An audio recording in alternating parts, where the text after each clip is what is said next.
Hello everybody and welcome back to another exciting episode of MugAndPlay. I am Nick. Today we're playing How to Date a Magical Girl. From what I've been told that if I like Madoka Magica and Doki Doki Literature Club and dope-ass synth over some heavy metal, that I'd like this game. So far we're 3 for 3.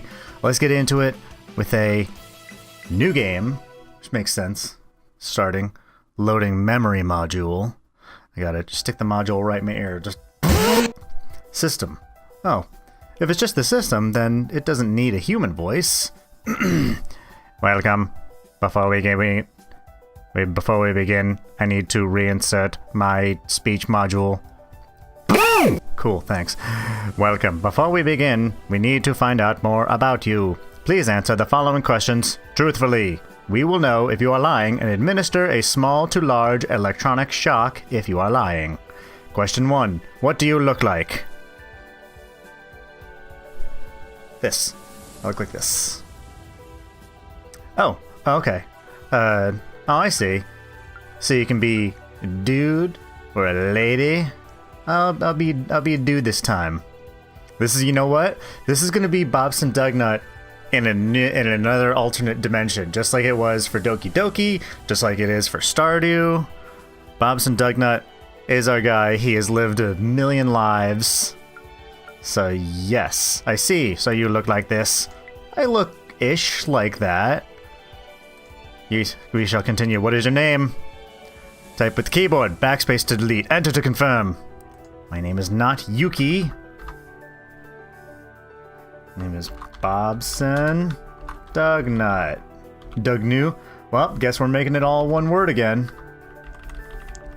Bobson Dugnut. 12 characters seems to be the max on a lot of things. I see. So your name is Bobson Dugnut. Yes. Is Bobson Dugnut really your name? Yes. It's like, actually, I was just lying. Just kidding. I need to confirm all the answers you've given me. Both of them? Yes. Your name is Bobson Dugnut and you look like this. I like what that's what I'm going with. Or, no, I'm lying. Let's start over. No, that's what I'm going with. That's my story and I'm sticking to it. Very well. Thank you for providing this information. You may begin. Thank you. I also like that I have the natural light of the outside, which is why there's so much white light, because it snowed again. Today is a wondrous day. It's a day I've dreamt about for nearly 3 months. A day that I surely thought would never arrive until about 3 months from now. All the blood, sweat, and tears I've shed these past months have led me to this very point in time. I've kept each one in its own individual bucket so I can throw them wherever necessary.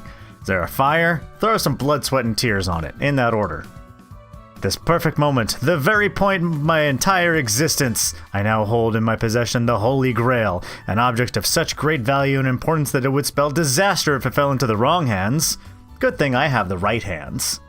See, it's being held in my right hand and everything. It rests heavily in my palm, seeming to pulsate with life.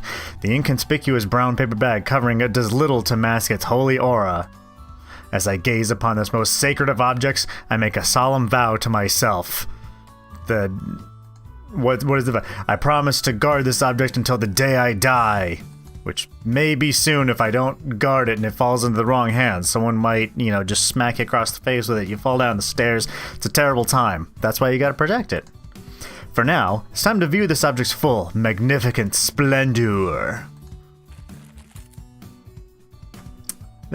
Oh, great. Bobson Dugnut's weeb trash in this life. Gee, wizard. Whiz bang, gosh dang. Coffee's good today. Anyway, I unwrap the brown paper bag and I'm nearly blinded by the light emanating from within. Finally, I now hold the uncovered object in all of its radiant glory. It's the limited edition, special cover version of Volume 35 of my all-time favorite Magical Girl manga series. Yes, finally! I've waited for 3 months after this volume was announced for today, the release day. The day it was released, which was today. I find myself shedding a single tear of joy as I bask in the beauty of this limited edition cover.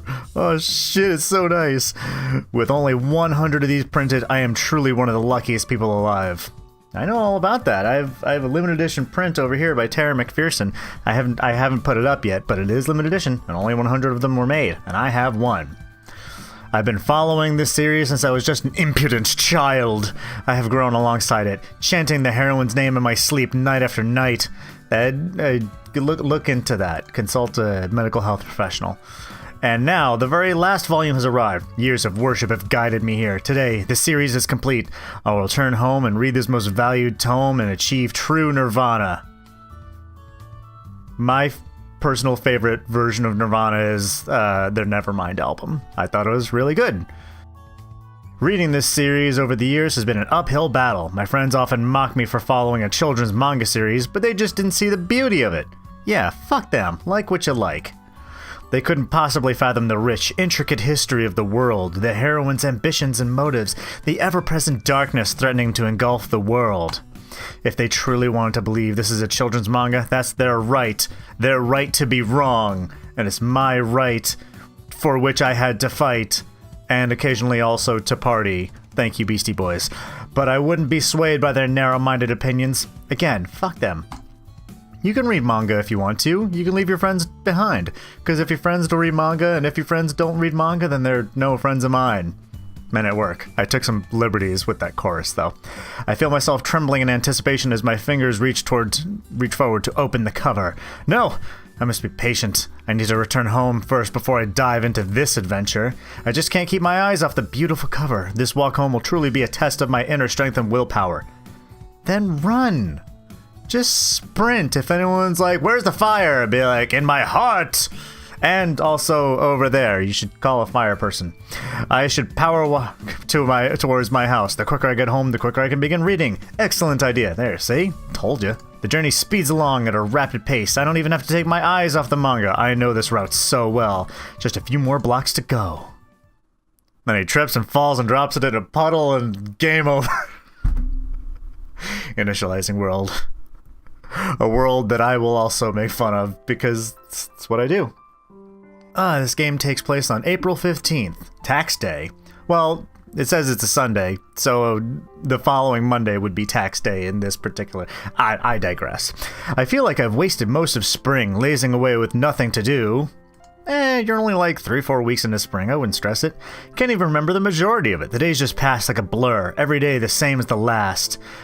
Just like the song, Every Day is Exactly the Same. 9 Inch Nails, man, I'm making a lot of music references in this episode. That's pretty good, though. You'll get a taste of my music tastes. Anyway, at the very least, Hikari came to visit me some days. At least, I think she did. I don't remember if she ever stayed long, or if we talked much. Some friend you are.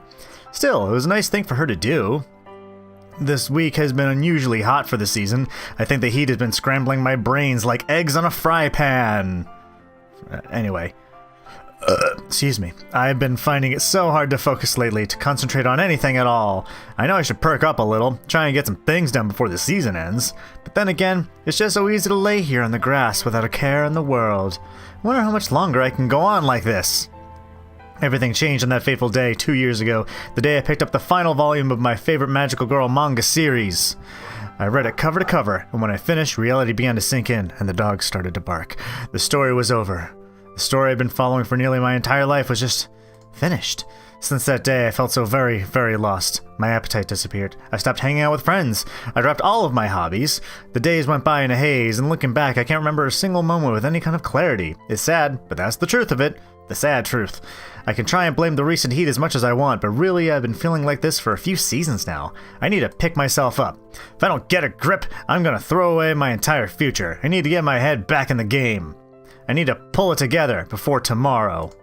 Tomorrow, the first day at my new school. It's kind of hard to believe. Even though I graduated high school, someone decided for me that my studies should continue. I assumed that someone was Hikari. She's always meddling in my business, so it's her way of looking after me. Man, you seem to not like the aspect of having friends. I understand manga's great and everything, but manga's greater with friends. Before I knew it, I was enrolled in a new academy without so much as a nod of my approval. Classes start tomorrow, whether I'm ready or not. As for the academy itself, I can't say I know much about it. There was a brochure in my letterbox at one point, but that promptly fell into the recycling can. I remember it had a lot of smiling faces on it. Probably just typical propaganda.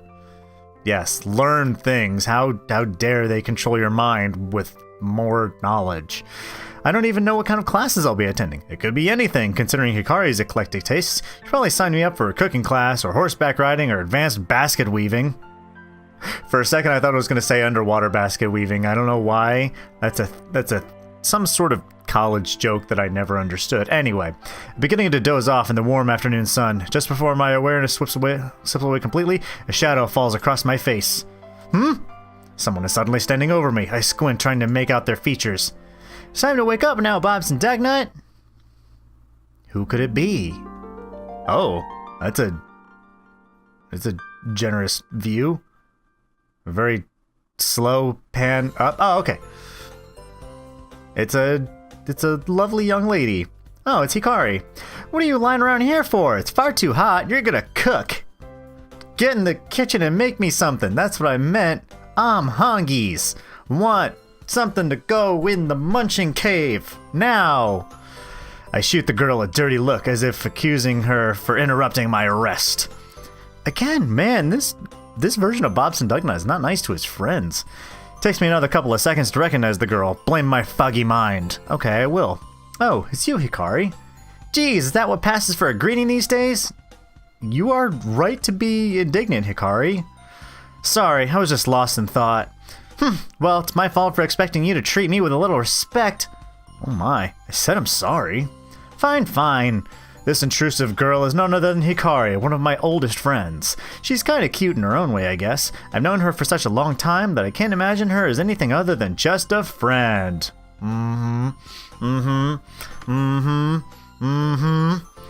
Though, I wonder if she feels the same way about me. I'm gonna go with a hard maybe. Hikari is the kind of girl that shoots first and asks questions later, but that's probably due to her being overprotective rather than assertive. It's the reason I assume she's the one who enrolled me in the new academy. I don't know anyone else who cares about my future like she does. Like, really? Not even your parents? That sucks. When we were younger, she had a habit of following me around everywhere, kind of like a little sister. As we grew older, the habit evolved into meddling in my business and stealing my lunch every day. Maybe that's why she said you're gonna cook. She's like, you didn't have lunch yet. Get in there and cook me something, then I guess make some for yourself. Probably sounds like I'm complaining, but honestly I'm not. Hikari is a great person and I'm truly lucky to have a friend like her. I really just don't understand what she sees in me, or what she gets out of our relationship. You know, Bobson Dugnut, with how rude you're being right now, fucking neither do I. Gee whiz. That's good coffee.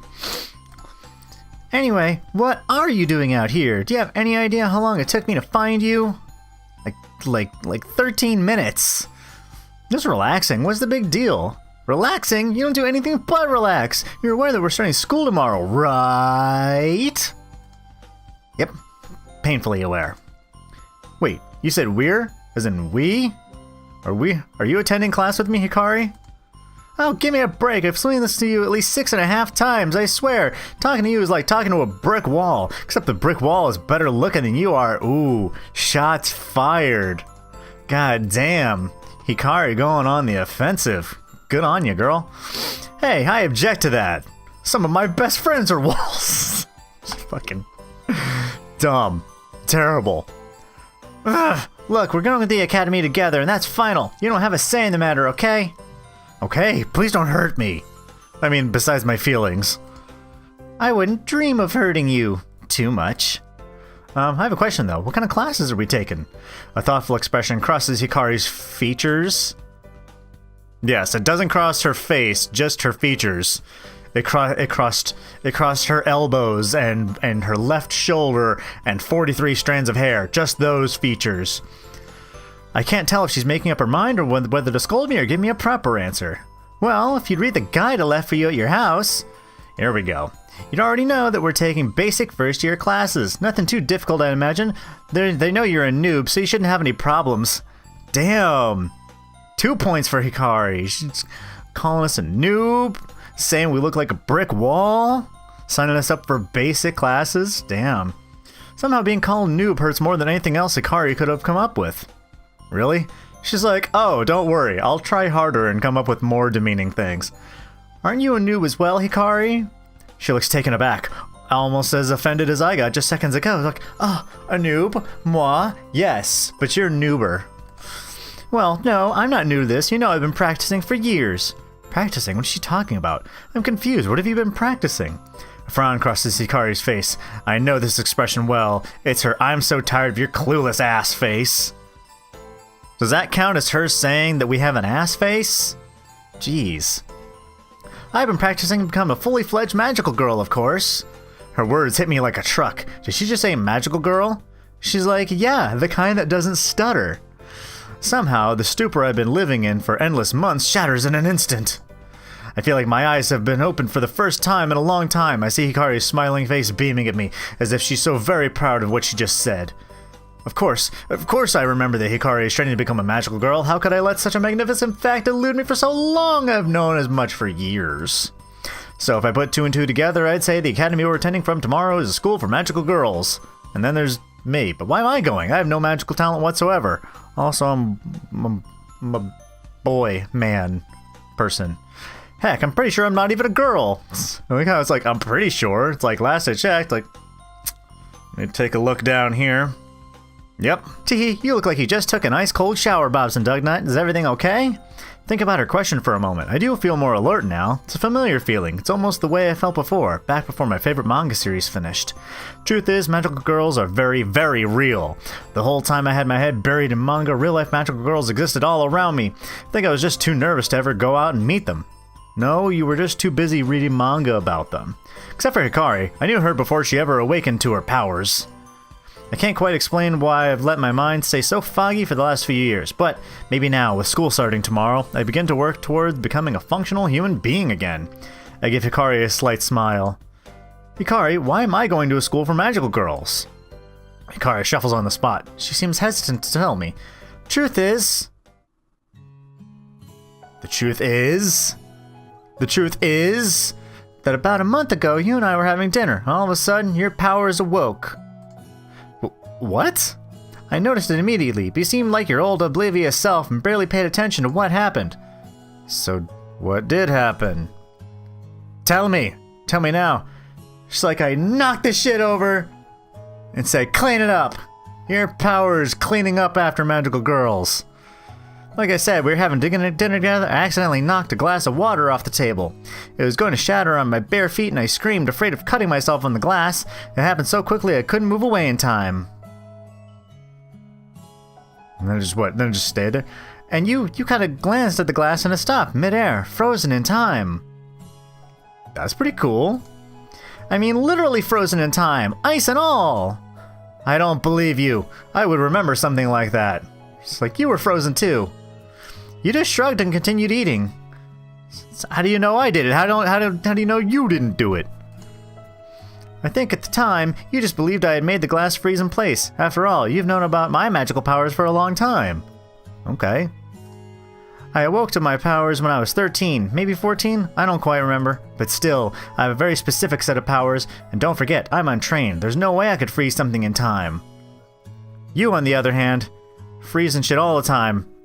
Like your social life. Ooh, burn! Number 3. So after that night, I replayed the event back in my mind over and over. The only explanation is that you froze the glass. You suddenly awoke to your own powers and saved me from getting cut on broken glass. That's pretty cool. So what you're saying is, I'm a hero. She's like, let's not get carried away, kid. Blah, not quite, Bobson Dugnut. Anyway, to cut a long story short, and everyone enrolled us to attend the academy. We were both sent letters from the association. They can detect who has magical powers and who doesn't, you know. They keep a record of everybody. According to the association, once magical girls reach 18 years of age, it's the law for them to attend the academy. The letters are basically demand we attend the academy, effective immediately. But I'm a boy. I can't go to an all-girls school. They'll look at me funny. Yes, well, I can't explain it. Boys don't ever awaken to magical powers. You might be some new phenomenon. That's pretty cool. Because you awaken to your powers right on the age of 18, you get the joy of going back to school. Regardless, we both start class tomorrow. We'll both be training to become magical girls. Or a magical boy in my case, apparently. She's like, no! Magical girl! We all wear the same costume. You don't get to choose. All of this information is swirling around in my head like a tornado. I feel simultaneously excited and exhausted. Do I really have magical powers? Can I actually freeze things in time? I can't think of any other situation where I've done such a thing, and I have no clue how to make it happen again. Well, I suppose that's the point of the academy. They should train me to reach my full potential, right? I guess attending class with Hikari won't be so bad. Maybe I'll make some new friends, too. What do you say we get out of here? We can grab some dinner to celebrate our last night of freedom. Sounds good to me. You're paying, though. Ha! I am not, you big lug. You can pay for both of us. It's like, why don't we just split the check? Hey, dinner was your idea, not mine. Why should I pay? Like, pff, you're just as hopeless as always. How did I get dragged into going back to school with you? Simple. You signed both of us up. You could have sent me to Magical Girl Community College, but no, you decided to send us both to holy shit Hogwarts for magical girls. So, you only got yourself to blame, bringing along dead weight like me. Anyway, you love it. Let's see how many classes we can make it through before I strangle you out of frustration. I don't know, but we'll figure out how many classes it'll be next time on Mug&Play. Thank you so much for joining me. If you like this video, you should poke that like button right in the eye. Leave a comment below telling me what you think of this. And if you want to see more videos like this one, well, then you should hit that subscribe button. And if you want to see me play video games live, then be sure to check me out on Twitch at twitch.tv/mugandplay. It's where I play games live, in case you didn't hear the first part of the sentence. That way you can hear terrible jokes like this live. Oh my goodness. But thank you so much. I love you all. And I'll see you all next time. Bye-bye, everybody. Whew.